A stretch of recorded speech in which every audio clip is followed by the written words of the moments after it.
Hello and welcome to Beyond Reproach. This is Stephanie Domingo. And I'm Tux Lerzel. We come to you from Bushwick, Brooklyn, where we record on land belonging to the Lenape Nation, a nation that is one of many still very much out here doing its thing. And we'd like to acknowledge that. Mm-hmm. This is the show about scandals and scandalousness in American politics and government. Facts are facts, America. We be drinking, we be drinking. What? Excuse record scratch. Oh my God. What? Who said that? That person sounds dumb. They sound like they spell potato with an E. We be drinking and we be swearing. Amazing. Potato with an E. Wow. Today, I can't believe I'm about to say this. Take a deep breath, everyone. Yeah. Are you sitting down? Sit down. We are drinking Long Island iced teas. We are 19 years old. That we are. We have our first fake ID. Mm-hmm. We're from Massachusetts. Mm-hmm. Mm-hmm. When people ask our zip code, we get flustered and we run. That happened to me. Really? Amazing. I took my ID from his hand and I just walked away. I like that you took it first, though. You're like, this is mine. I just had to go home and Google it, you know, and then I'd be good next time. Amazing. So, yeah, we are drinking Long Island iced teas. My story today is from the early 1990s, 1992 to be specific. If you listen to our last episode, you will already know that. Yes. Stephanie's story was from 1992, and I don't know how this happened, but so is mine. Yeah. We like to keep our stories a secret like hive from one another. mind sort of thing absolutely. That's happening right now. We like to keep our stories a secret from one another, but we have to tell each other a little bit of detail, A, to make sure we're not telling the same story twice. B, which almost happened once. It did almost happen with the... Jumbo. Yeah, LBJ's Jumbo Johnson. I was so happy that you did that scandal and I didn't have to care about him. But also, I have to know at least like an era to pick a cocktail. Mm. And when Stephanie told me her story was from 1992, I was like, excuse me? 1992, you said? Yeah, I was so afraid that you had my scandal. I'm like, Dan Quayle is mine. No. He's mine's. Step away from the Quayle. I'm not doing Dan Quayle. Totally different story, but also from 1992. So I had to find yet another cocktail that would have been popular in the early 1990s. In the 90s, there was sort of a bit of a shift in cocktail culture, sort of a cultural explosion within cocktail culture. Like in the 90s, cocktail culture as we know it today, that's when it first started to come back. After like it was decimated after Prohibition, never really came back, and it didn't start until the 90s. Unfortunately for me, it didn't happen until later in the decade. Yeah. The very, very beginnings of this was like 96-ish. And since we're drinking cocktails from 1992, basically in the early 90s, we were still drinking the stuff that we were drinking in the 80s. And you guys know how much I love a cocktail from the 80s. Yeah. And by love, I mean hate. So had to think about, okay, what am I going to do? What are we going to drink? Where is my story set? Who does it involve? And I ultimately decided that the Long Island iced tea was very, very appropriate for the story I'm about to tell. The Long Island iced tea was created in 1972. Kansas? Nope. Okay. In Long Island. Imagine that. It was created in 1972 by a bartender named Robert Butt. That is correct. This world isn't real. His name is Bob Butt. Oh, no. He goes by Robert, though, because Bob Butt would just be too much. He invented it at the Oak Beach Inn in Long Island, but New York. with two T's? Yes. No. Absolutely. B-U-T-T. Okay. And he is a real turd. So he was working at the Oak Beach Inn in Long Island, New York, and entered a cocktail making contest and was tasked with coming up with a cocktail that included triple sec liqueur. Okay. This is a direct quote from Mr. Butt. The world famous Long Island iced tea was first invented in 1972 by me, Robert Butt. Oh, you don't need to give your whole name. I know. While I was tending bar at the infamous Oak Beach Inn, I participated in a cocktail creating contest. Triple sec had to be included, and the bottles started flying. My concoction was an almost immediate hit and quickly became the house drink at the Oak Beach Inn. By the mid-1970s, every bar on Long Island was serving up this innocent-looking cocktail, and by the 80s, it was known the world over. Okay, but Does he sound like the biggest turd? he sounds like a butt. Yeah, totally. So there were some other similar cocktails that were created before 1972 that were sort of vaguely similar. One that was created in Tennessee. You know, the inventor of that cocktail tries to claim that he invented the Long Island iced tea. I don't believe that they're related because in the 70s, this other cocktail was not very popular, not very well known. And when Mr. Butt had to create this cocktail for a contest, I don't think that he would have ever heard of this other cocktail. So it really seems to me like he just kind of came up with this independently on his own. And I'm inclined to believe that because a Long Island iced tea kind of just feels like the kind of a drink that a white dude from Long Island would come up with. Yeah, totally. It's the kind of thing that you would mix together from your parents' liquor cabinet if you didn't want them to know you took anything, so you just took a little bit of everything. Yeah. If you look at this cocktail on paper, it looks a hot mess. It doesn't look like it should taste good together. It has 4 completely different liquors in it and a liqueur. Vodka, gin, rum, tequila, and triple sec. Sounds like such a dangerous thing to Totally. do to yourself. And they're all in exactly identical amounts, topped off with lemon juice and cola. Like, why? Yeah. What? Why would you think to do this? It really sounds like it wouldn't work together at all. Yeah. Like it would be disgusting. But somehow it actually works. It actually does kind of taste all right. It tastes like nothing. Yeah. It is obviously boozy as fuck. Yeah, I'm scared, you guys. I know. Hold me.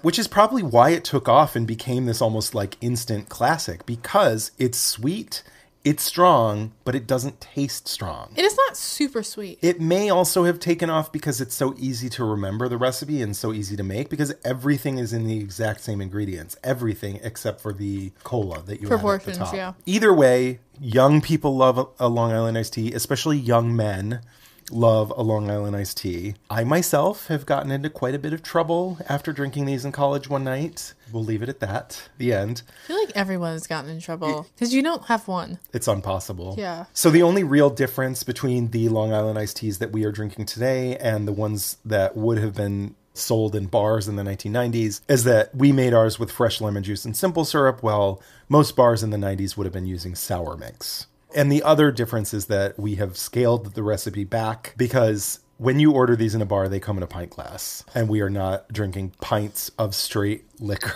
today. On a Sunday evening? Yeah. No. So these are, I think, 10-ounce glasses that we have before us. I'm still looking at this glass very suspiciously. As you should. What you gonna do? That's the story of the Long Island iced tea. Hold on to your butts. Yeah. Cheers. I'm scared. Let's take a little taste of this concoction. I have not had this drink in a decade. Cheers. Cheers. When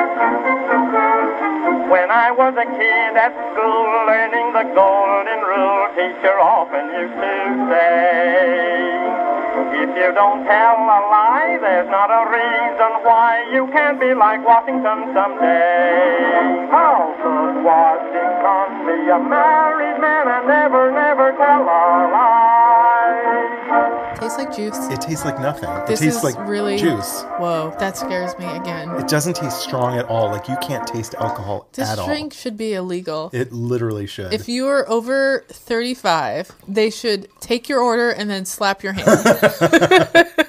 Wow. Tastes like nothing. This story is not, it was not fun to research. It's not fun knowing that this happened, but I think that we're going to have some fun with it. A, because we're drinking Long Island iced teas, but B, because there's a lot of people to make fun of in this story. I am going to be talking about one of the largest violent demonstration in New York City's history, the City Hall Riot. This is a story that every American should know, but it's basically been scrubbed from our collective historical memory. Even though this is set in New York City, everyone in America should know this because it sort of launched the career of a politician that we all know and love.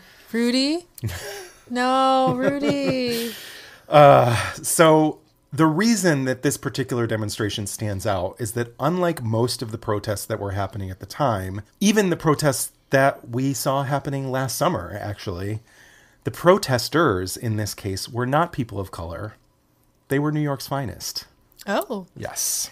So David Dinkins was New York City's first and only black mayor until Eric Adams took office on January 1st this year. In 1992, Mayor Dinkins suggested creating an independent civilian review board to monitor allegations of police misconduct. What? And the NYPD collectively lost their fucking shit. They're like, misconduct? The thing that we do all the time? What else are we supposed to do with ourselves every day? How dare you? Yeah. So they all started whining about the oppression of being held accountable for their own actions. And 10,000 off-duty cops took to the streets in protest. And that protest quickly devolved into a violent, destructive, and openly racist riot through the streets of Lower Manhattan. And after living in the city for 15 years, I have never once heard the story of the City Hall Riot. Never once. Just hearing you describe it sounds like something that would totally happen. That could happen right now. Absolutely, yeah. But nobody ever talks about it. I don't know why. But that changes today. I'm about to talk about it. But before we get any further, I would like to propose a toast. This is a very simple and elegant toast today. Ooh. To New York's finest. Yes, to raise a glass. Fuck the police. A toast that I love.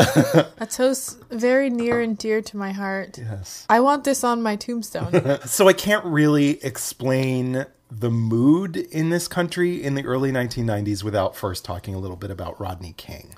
This really absolutely deserves its own episode. We need to talk about this story at some point soon, and hopefully we will. Yeah. Maybe not in this season, but No. At some point we will definitely talk about this. But for now, today, all I'm really going to say is that the reason what happened to Rodney King was so significant was that in a time before smartphones, some dude just happened to look out the window, see what was going on, and bust out his giant clunky ass 1990s camcorder.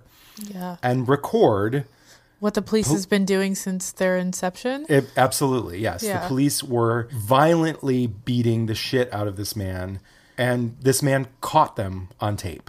If there weren't video of this, these officers never would have even gone to trial. But they did, but unsurprisingly, there was some fuckery going on, and all of the officers were acquitted, which sparked the LA riots in the spring of 1992. I recently watched a documentary called LA 92. It's incredible. Everyone needs to watch this documentary on the LA riots. I really had no idea. I've heard of them for sure, but I didn't realize everything that... We were children. Yeah, absolutely. I remember Rodney King. Yeah. I remember seeing that for the first time and being like, what? Yeah. Russell remembers the LA riots really very well because he was a kid and like his family, they like fled. Of course. Yeah. They had means and they're white. Yeah. But he remembers like being a kid and watching TV and recognizing the places that this was happening and being like terrified out of his mind as a little boy. Yeah. Yeah. So over the course of 3 days, more than 3,000 buildings burned down, more than 60 people were killed, and almost 2,000 people were injured. And it all happened because the black people of Los Angeles were sick and fucking tired of being terrorized by a corrupt and out of control police force. Yeah. So that was sort of at the top of everyone's mind in 1992 that was going on. But also back in New York City, in August of 1991, a riot had broken out between the black and Hasidic Jewish communities in Crown Heights, Brooklyn, because a young black child had been killed and another was very badly injured by a car accident involving a prominent rabbi's motorcade. And it took days for the violence to subside, and when it was finally over, 2 more people had been killed. In July of 1992, a police officer named Michael O'Keefe shot and killed a 22-year-old man named Jose Kiko Garcia in Washington Heights. O'Keefe tried to claim that Garcia had a gun and that he had to shoot him in self-defense. He was afraid. Yes, exactly. So afraid. Witnesses say that there was no gun, that this was not true. In the riots over the following days, 1 man died and at least 15 people were reported injured. It depends what you mean by true. Yeah, exactly. Yes. In an attempt to diffuse this situation, Mayor Dinkins, he visited the Garcia family in Washington Heights, and a few days later, he invited the Garcias to Gracie Mansion, which really, really pissed off the NYPD, who started saying that David Dinkins had more sympathy for criminals than he did for them. So this was what was happening in 1992. There were demonstrations for racial justice across the country, nationwide. Yeah. And there was also huge allegations of rampant corruption within the NYPD, not just the LAPD, but the NYPD too. So I think all the PDs. Yeah, right? absolutely. So Mayor Dinkins in 1992 appointed a mayoral commission to investigate charges of police corruption and also started pushing to change the makeup of the Civilian Complaint Review Board, which examined complaints of police misconduct. At the time, this review board was made up of half cops and half civilians. And What? It was a branch of the NYPD. Excuse me? Yes. They're going to investigate themselves. That's hilarious. Yes. So he was pushing to make it an all-civilian review board that would be completely independent of the NYPD. Ruh-roh. Yeah, exactly. Activists in New York had been pushing to make this an independent all-civilian review board since the 1940s. I mean, it's called the Civilian Review Board. Literally, yes. What? It had half civilians on it. It's the same thing. That's so fucked up, but Yeah. like that makes all the sense. Yeah. So now that the mayor was 90s. actually pushing for this, the NYPD were fucking losing their shit. They couldn't handle this. Oversight and accountability? What? In this economy? Yes. Could you imagine if they had to get like insurance? Oh my God. Yeah. Like Well, if the you amount hurt of lawsuits that someone, they're constantly paying out already. they would be out of jobs probably that year. In an instant, yeah. So they were obviously furious at Mayor Dinkins. They were also really pissed because they claimed that the criminals in the streets had more firepower than they did. And they were pushing to be issued semi-automatic pistols. And Mayor Dinkins was like, excuse me, what? You want me to give you semi-automatic weapons to go out in these streets and murder people? What the fuck is wrong with you? That's why they joined the police force. Yeah, I know. They're like, can we get tanks? Because like we just need to patrol. This was at a time before the full militarization Yeah. of police across the nation. It was just the beginning, and they really wanted to ramp it up. And he was like, no, thank you. Yeah. No, I don't think so. So they were furious with him. And to show the mayor just how they felt, the Police Benevolent Association, or PBA, organized a protest outside City Hall. So on September 16th, 1992, off-duty officers started showing up by the thousands around 10 a.m. They quickly filled the park around City Hall and started spilling out into the side streets. They also had a permit to take over Murray Street, which runs perpendicular to City Hall. And Murray Street also just happens to be filled with Irish pubs. So almost immediately, the streets were filled with beer-guzzling off-duty cops in jeans and T-shirts. Cans and bottles just everywhere, all over the place, because apparently open container laws don't matter if you are the law, if you're above the law. I mean, they are above the law. Yeah, They can do whatever they want. Yeah, no big deal. Yeah, they can shoot children and walk away, go home and kiss their kids. In the crowd, which shockingly was almost exclusively white men. What? You don't fucking say. I'm glad I'm seated. Can you believe it? I'm trying to come to terms with it. The crowd was filled with T-shirts saying, Dinkins must go, and hundreds of banners and hand-painted signs with slogans like, Dear Mayor, have you hugged a drug dealer today? Cute. Dinkins, we know your true color, yellow-bellied. Come on. You could do better. That was the Come on. first draft.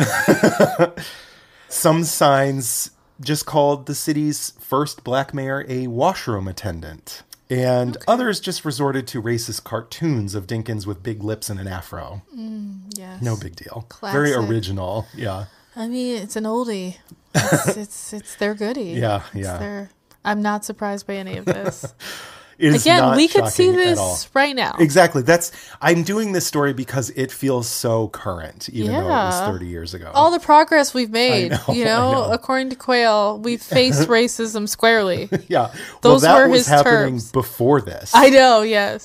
So for blocks around City Hall on this day, you could hear chants of Dinkins gotta go, no justice, no police, and the mayor's on crack. Yes. Just a bunch of white drunken bros. The mayor's on crack. The mayor's on crack. They probably thought they were so clever. Yeah. We got him. Zing. They're just so not clever. No. That like upsets me the most a little. You can do better than this. You're better than this. You're not better than this. You're not better than this.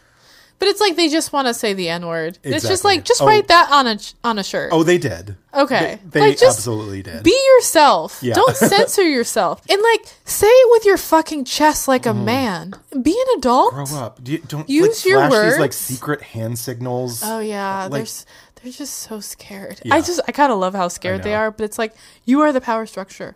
You shouldn't be scared. I know. What are you afraid of? Yeah. So while this is all going on, a black city councilwoman named Una Clark was trying to get into work that day and was blocked from crossing Broadway on her way into City Hall by, quote, a beer-drinking off-duty police officer who said to his sidekick, "This N-word says she's a member of the city council." Like he couldn't believe a black person had a job in government. The N-word features very heavily in my story today. I will not be saying the actual word, but please keep in mind that they were not saying N-word. They were using the actual word. They were saying with a hard R. Yes, exactly. And even the reporting in the newspaper reports, never once did anyone write N-word. No. Yeah, they were saying the actual word.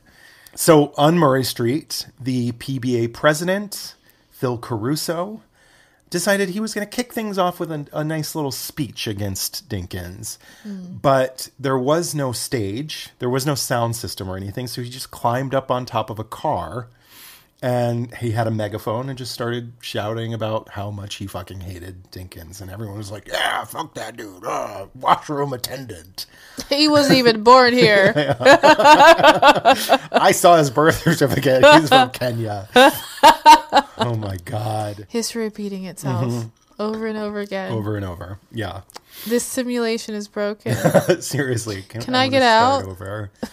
So then the next speaker that they brought up was Officer O'Keefe, who was just exonerated from the killing of Jose Garcia in Washington Heights. He climbed up on this random ass parked car and was hailed as a hero by the crowd. Yes.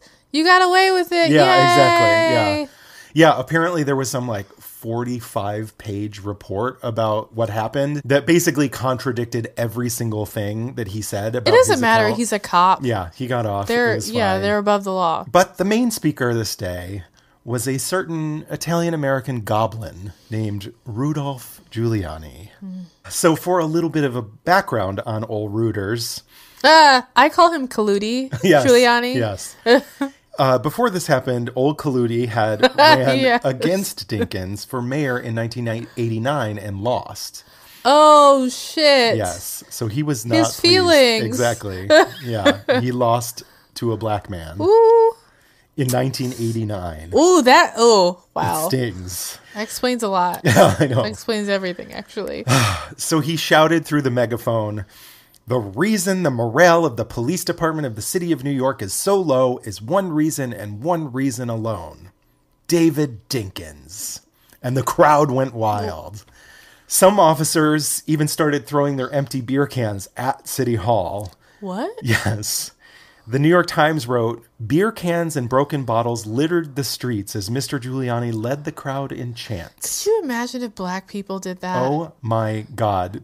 There would be snipers on the roof of the building. Truly. The first beer can, that person would have a bullet in their head. Before it even hit the ground. Yeah. As Colludi went on, this crowd got more and more riled up and more drunk. Well, he's coming with those hits. Yeah, exactly. You know? They were getting very excited by what was being said because he was saying what they were already thinking, and they loved it. And things quickly spiraled out of control, shockingly. But I think now is a good time to take a little break. Okay. Before we get really into the thick of it. I am excited. All right. We'll be right back.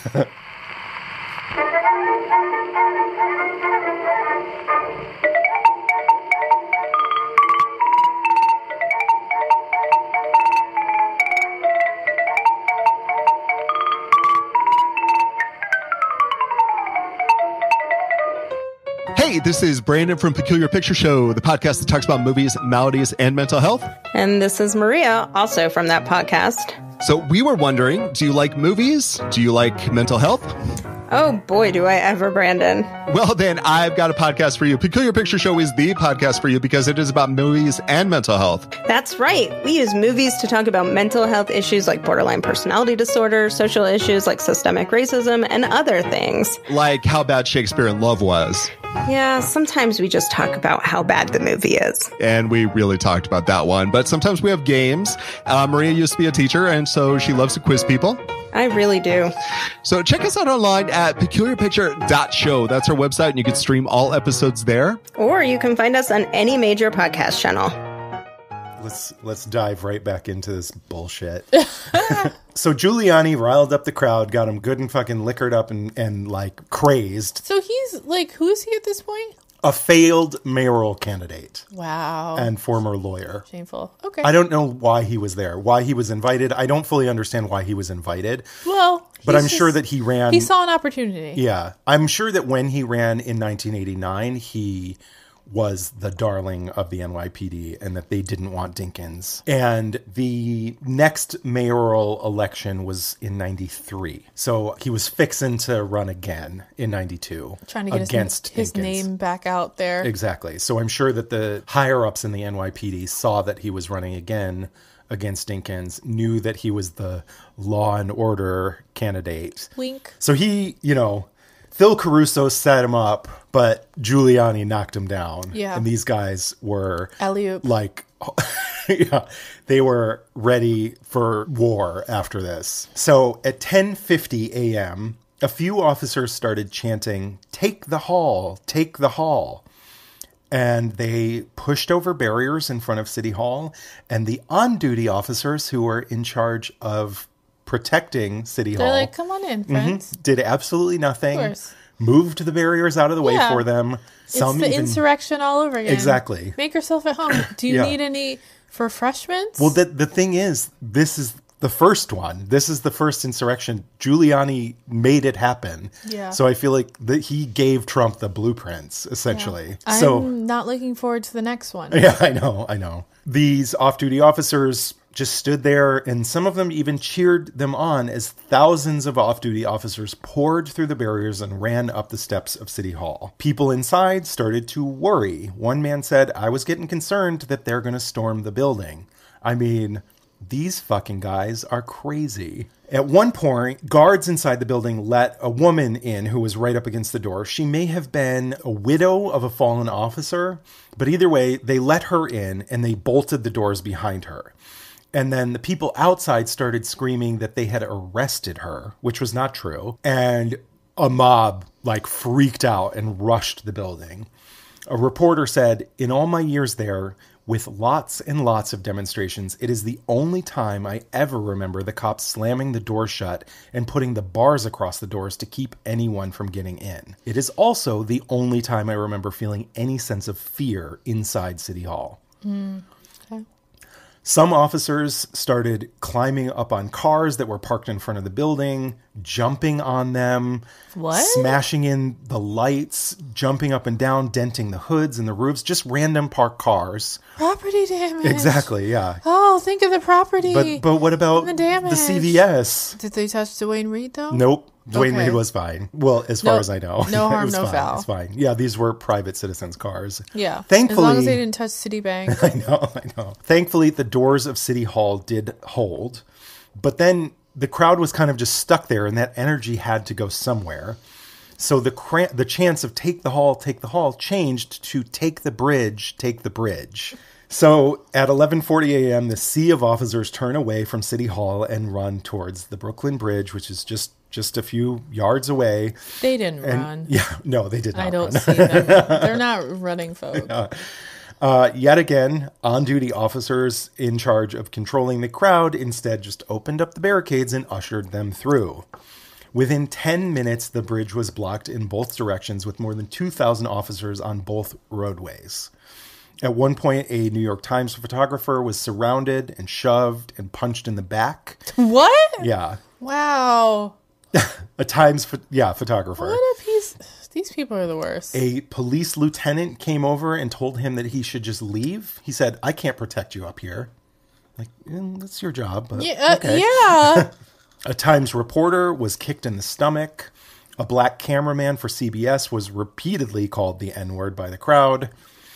And then a bunch of officers on the bridge decided that it wasn't enough to just block traffic, that they needed to start harassing the drivers trapped on the roadway. The ones who are paying their salaries? Yes, correct? exactly. Okay, The very same ones. Cool. They mocked a woman who was trying to get across the bridge because she needed to care for a sick child. Oh, what? She was begging to be let through, and they told her that she should call the police. Okay. Gotcha. They're so funny. Uh-huh. A black city councilwoman said that officers surrounded her car, basically saw that there was a black driver in this car. Yeah, they're like, it's party time. Yeah. Surrounded her car and started shaking it and rocking it, terrifying both her and the elderly passenger she had in the back seat. Oh, no. And back at City Hall, things were looking pretty much exactly the same. One officer in a BPA t-shirt saw a female TV reporter and shouted, "Here, let me grab your ass. Just let me get a handful." Like, with cameras rolling. Cool, guys. Good for you. Yeah, they're just New York's finest. Mm-hmm. The next day, an article came out in Newsday that opened with the line, "They had beer and they wore guns and they all thought it was great to be young and drunk and ignorant." He's not wrong. Yeah, but it's like... The fact that they brought guns with them, too, like off-duty, with beer, just wearing guns, no big deal. They're white men. Yeah. This is their world. Exactly. I have several quotes from this article. This guy was really not pleased by what happened that day. Who was pleased by what happened that day? Exactly. Well, a lot of people were. A lot of people were. The drunk cops. Yeah. He, throughout this article, kept calling them a suburban horde and talking about how they belonged in Bethpage, Long Island. So accurate. Yeah. They put it right out in the sun yesterday in front of City Hall.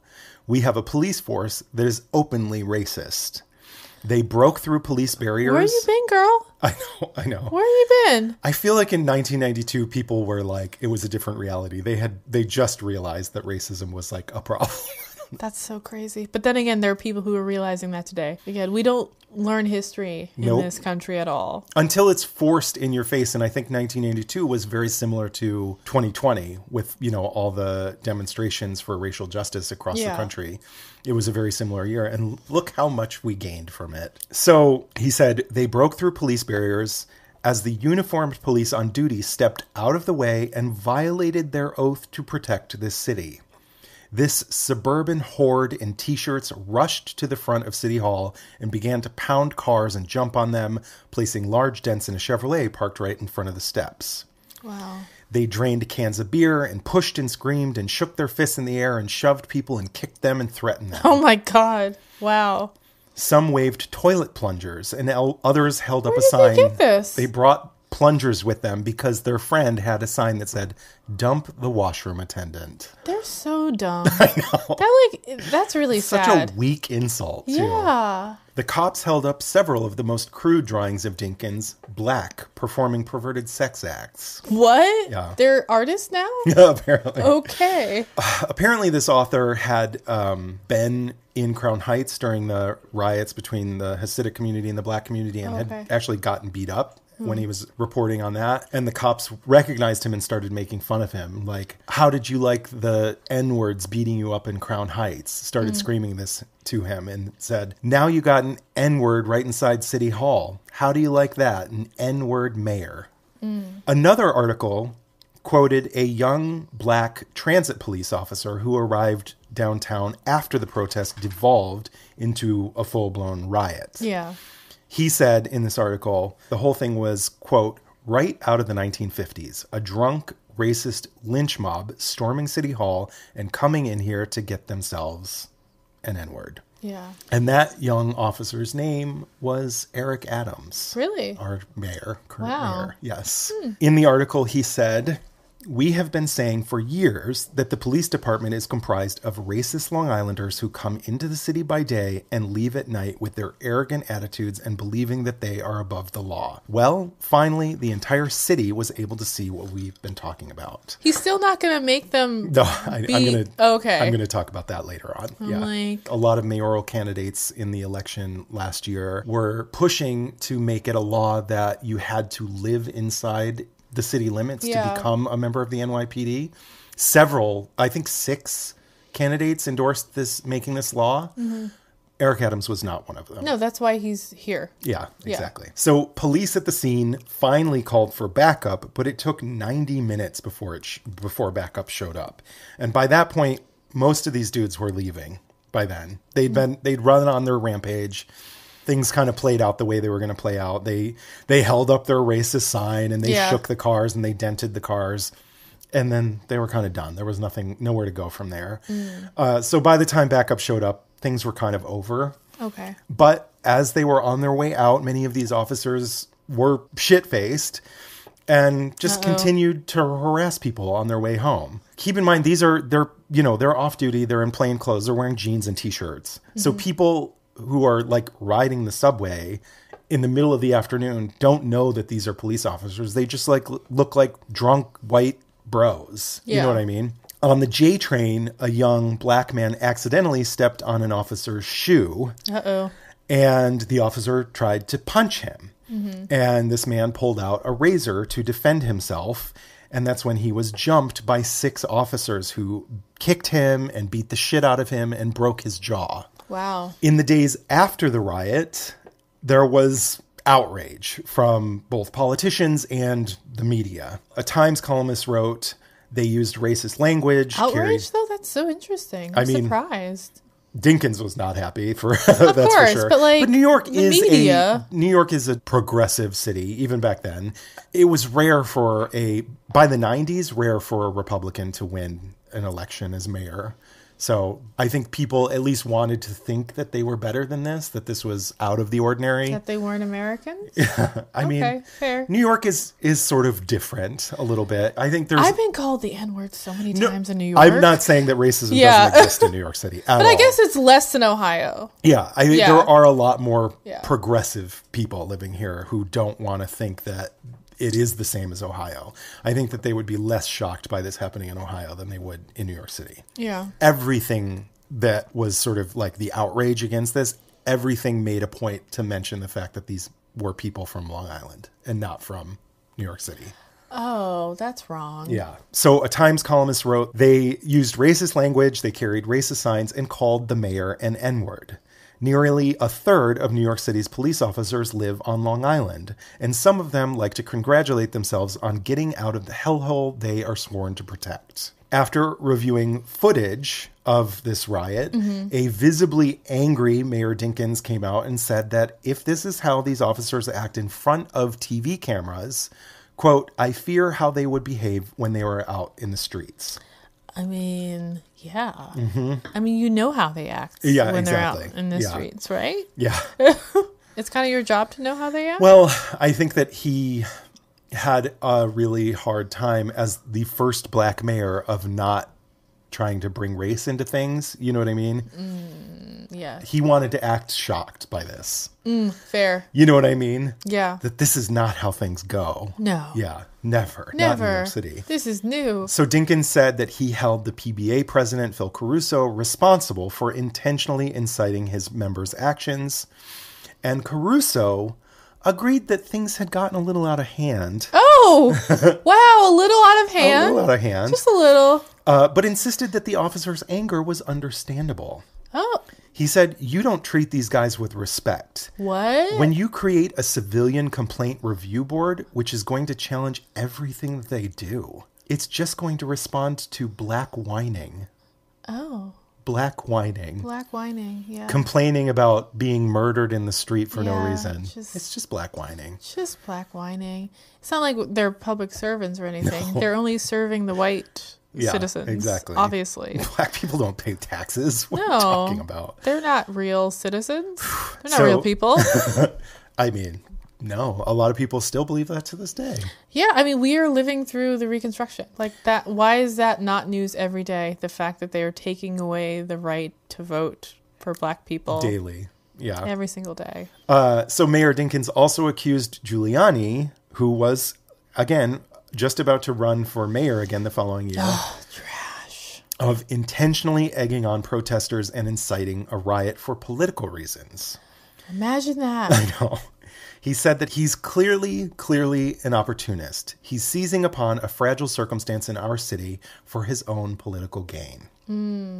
Giuliani called the mayor's remarks desperate and offensive. Oh, offensive. Offensive. He's offensive. Yes. Okay.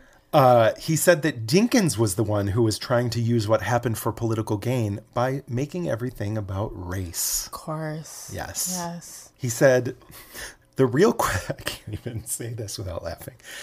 The real question is, has the relatively minor occurrence of racial epithets, if they occurred at all? Oh, if they occurred at all. We have the receipts. We have the footage. Play the tapes. Wow. If they occurred at all, been made the major focus of this rally for political purposes? What? That Dinkins was just saying that it was racist because Weren't he there wanted cameras sympathies. and stuff? All of it? Oh, okay. I mean, deny. Yeah, Look at, deny. Yeah. He was writing the playbook. This is the Yeah. Because I say it's true. Yeah, exactly. Because I ask it, it's a real question. He insisted that these officers weren't racists. They were just frustrated by a mayor who didn't have their back. One of the reasons these police officers... It's called a civilian review board. Like, can we just What, talk can you about not- that it's called a civilian review board? Why are there cops on it? It don't make I mean, no if you want a sense. cop review board, cool. But it's called a civilian review board. So he said, one of the reasons these police officers might have lost control is that we have a mayor who invites riots. The mayor never, was telling people to riot. He just had a little bit of sympathy for a man's family after he was murdered by police for no fucking reason. This is very New York. Yes, I absolutely. mean, I don't know if people know this, but New York tried to secede from the Union. I think I've heard this story. Yeah, but they wanted to keep slavery here. Oh, of course, because our financial, the whole city was built on. They voted against slave it, trade. but they wanted it. I mean, bankers and things. Yeah, of course. But it's this is New York City. This is our history. yeah. This has always been who we are. Home sweet home. I mean, yeah. So when asked why the department didn't do more to control the crowd, the police commissioner, Ray Kelly... Oh no! He was Ray just, Kelly? He was just coming in. He was acting police officer or police commissioner at this point. I guess this was just the 90s, so yeah. Yeah, he was just coming into his career at this point. Whoa. People who don't live in New York probably won't know who Ray Kelly is, but he's a fucking piece of shit. He's the worst. Yeah. And I'm sure after he's dead and gone, his sons or something. I mean, yeah, the Kelly dynasty. Yeah, that's always how it is. So Ray Kelly said that the size and the energy of the protest had just caught the department by surprise. They just didn't expect so many people to show up. They only had 300 officers down there that day to control the crowd of 10,000 drunken white men. But so he said that, the department was just caught by surprise, but promised a full investigation to determine if any protesters had broken the law. As if drinking in the streets and beating up reporters and smashing up cars was not against the law. But they're cops. What we law? We got to find out if anybody broke the law. Let's look into this. We're going to do our own research on this. Less than 14 days later, Kelly issued this fucking milquetoast ass 13-page report. 13 page? 13 page. Wow. It never mentions Giuliani's participation at all. Not once. Whoa. It said that while some officers were seen drinking, that none were observed to be drunk. And it called the department's failure to protect the Brooklyn Bridge a tactical error. Sounds like the NYPD. Yes. Out of the 10,000 officers there, despite the fact that there was video footage of this, the police department was only able to identify 87 officers, and just 42 of them faced any disciplinary charges, and only 2 officers were suspended. Nothing to see here. Nothing happened. It's fine. Political pundits at the time speculated that these out-of-control cops had essentially guaranteed Dinkins would win the next election, that they had handed him the election. Everyone was writing like, Really? Giuliani doesn't have a chance. Look at this fucking lunatic incited a riot. These police are out of control. Dinkins clearly has this in the bag. No big deal. Saying Giuliani had badly damaged his political career and would never have a job in politics. He wasn't there. What are you talking about? I know. He wasn't there. Giuliani leaned into his involvement in the riot and pushed the narrative that... Law and order. Yeah, exactly. Of course. Pushed the narrative that by calling out racist behavior within the department, Dinkins was just playing the race card. Yep. But to anyone with functioning eye holes at this point could see that race was exactly what this was all about. One high-ranking black officer told Newsday, this rally wasn't about the CCRB or about Washington Heights. It's about race. Of course. It's about white cops who don't live in our city. It's about white cops who don't want any part of a black mayor and will never accept a black mayor. It's about white cops who joined the force so they could hurt non-whites. Exactly. Yeah. It's the Klan. The end. The end. And this man was absolutely right. And Giuliani knew that all he needed to do to win the election was to convince white voters that they would be safer with him as mayor. And on election day in 1993... Law and order, they're code words. Yeah, exactly. For safety, safe streets. And some say it's a code word. Well, it is a code word for freedom from fear of browns and blacks. Oh, my God. On election day in 1993, Giuliani's campaign hired off-duty cops and firemen to, quote, monitor black election districts for voter fraud.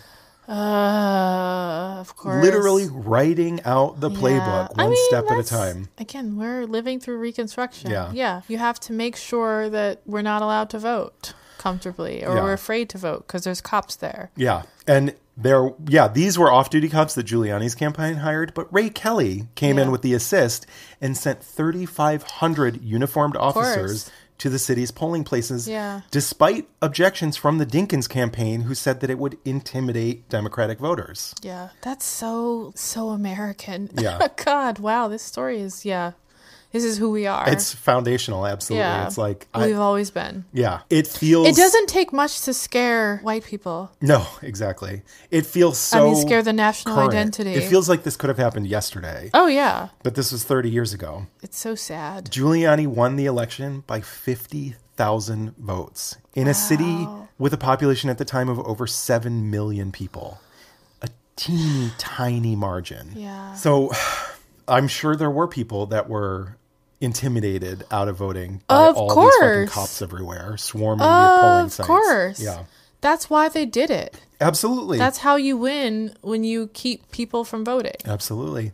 And on election night at his victory party, he thanked the NYPD for helping him win. Yeah. Oh, that's so sad. In 2013, in his memoir, Mayor Dinkins said that he lost re-election because of, quote, racism pure and simple. So that's the story of the City Hall Riot and basically the beginning of that Italian-American goblin's political career. Yeah. Here we are today, almost 30 years later. We just elected our second black mayor in New York City's 350-year history. And Eric Adams was there. He saw the riots firsthand. Yeah. In a recent interview, he compared the City Hall Riot to the insurrection at the Capitol and said, imagine the symbol of this. Here you had the first black mayor, the chief executive of the city.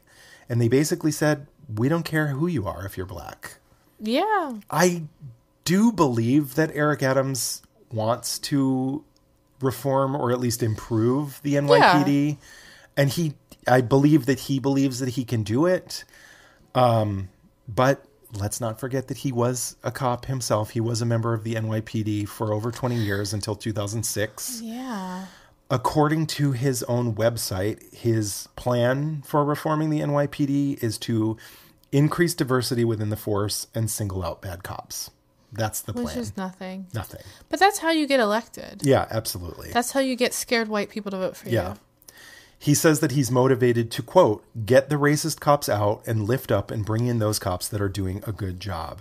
Because if we accomplish that... There'd be 6 cops left. I mean, Come on. Yeah. I mean, that's getting rid of the racist cops is getting rid of the cops. The force, yeah. Because if we accomplish that, then we will have real public safety in our city. I mean, yeah, I guess, but those are words. Yeah, it's words. It sounds all well and good in theory, but it feels really naive and unrealistic in the face of this so-called blue wall of silence, where they will do anything to protect their brothers. Yeah. And a whole system that was basically designed to protect bad cops. It was designed to reinforce white supremacy. Yeah. And he should know that. He worked with within this system. He knows that. Yeah. But he wants to be elected. Exactly. And he was elected, and now he is the mayor. You can't go against white supremacy and be elected in this country. Yeah, absolutely. You just can't. It's impossible. Not at least to high office like that. Maybe as like a city council person, you can maybe. get that. I mean, we have socialist candidates who are doing very well in smaller, more local elections. A socialist would never win the race for mayor. Look at what happened to that woman that won the primary in Buffalo as a socialist black woman. Yeah. Won the primary election for Democratic mayor of Buffalo, New York, and the Democratic power structure. Yeah, power structure, the neoliberal elite. Yeah, they lost their shit, and when it came time for the actual election, they spent like millions of dollars on a campaign to encourage people to write in the old mayor, the Democratic sort of old standby. Yeah. And she lost. After winning the Democratic primary, she lost the election, and the old mayor was realected. Yeah, he kind of as a write-in candidate. He dropped out, but he was never really out. Yeah. He just knew that he didn't want to face her in debates. That's what he did. But yeah, he would have been crushed. Bigger elections. We can't do that. But there are some candidates winning elections in New York, but not anything super meaningful. Yeah, nothing's going to move the needle. Yeah. Mayor Dinkins was able to push through the current all-civilian version of the CCRB before he left office, thankfully. It is now fully civilian and fully independent of the NYPD. But it was underfunded from the very start. By design, obviously. Yeah, of course. There's going to be nothing. Yeah. They can't do anything to... The police are above the law. Yeah, absolutely. Yeah. Historically, the CCRB has had to close more than half of the complaints that come in without ever even investigating, because they just don't have the funding to investigate every complaint. The NYPD does not want accountability, and Eric Adams is one of their own. Yeah. Hopefully he'll prove me wrong, but I'm not holding my breath.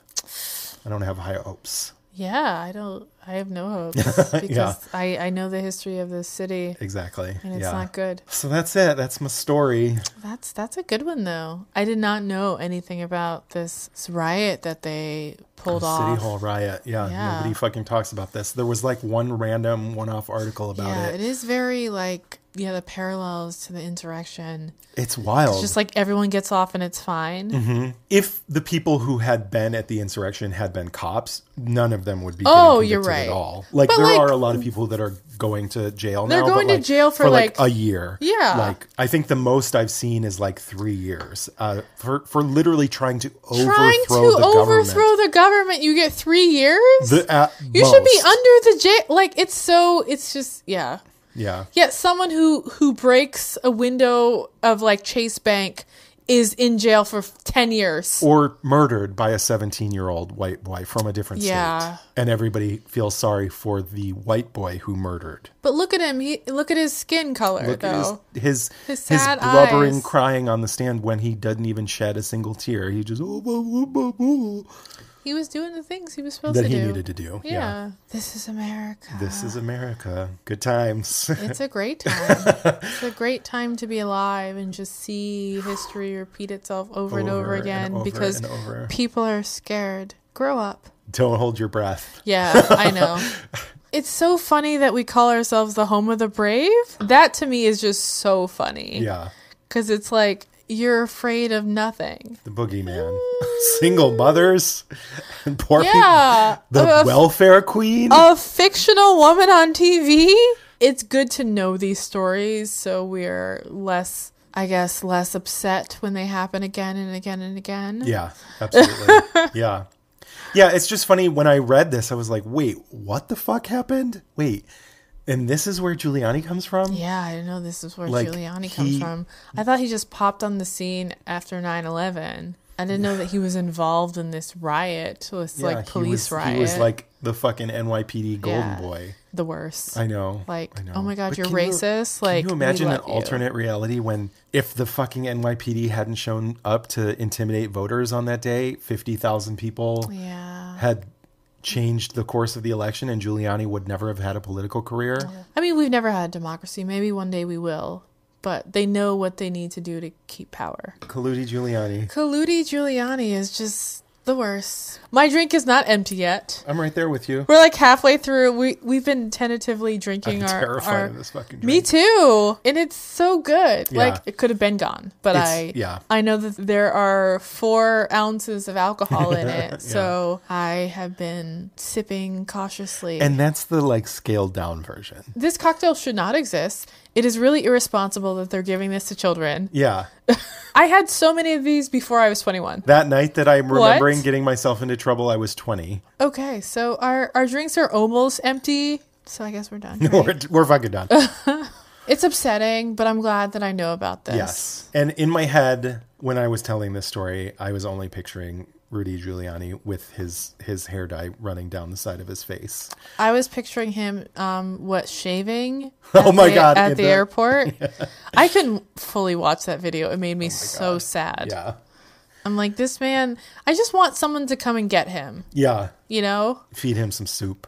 Yeah. Like, where are your grandkids? Yeah. I mean, they're not fucking with you because you're you, but like, someone should be there with you. You should have some sort of aide who's being paid very well. Absolutely. To care for your ass. Like, okay, Grandpa. America's history is juicy. We just add all of the clear liquor. Every liquor Liquors. imaginable, yes. We add a little bit of Coke, a little bit of Pepsi, you know, if you're into Pepsi, a little lemon. And oh my God, this drink is too smooth. So thank you so much for listening to Beyond Reproach. This has been Stephanie Domingo. And Tux Lurzel. Thank you to Tim Clough, our editor, sound engineer, and podfather. We could not do this without him. It would be reckless. I would just throw my beer can at City Hall. You would be jumping on top of a Chevrolet, yes, I believe. Yes. Fuck this. Okay, guys. I love it. Bye. Bye.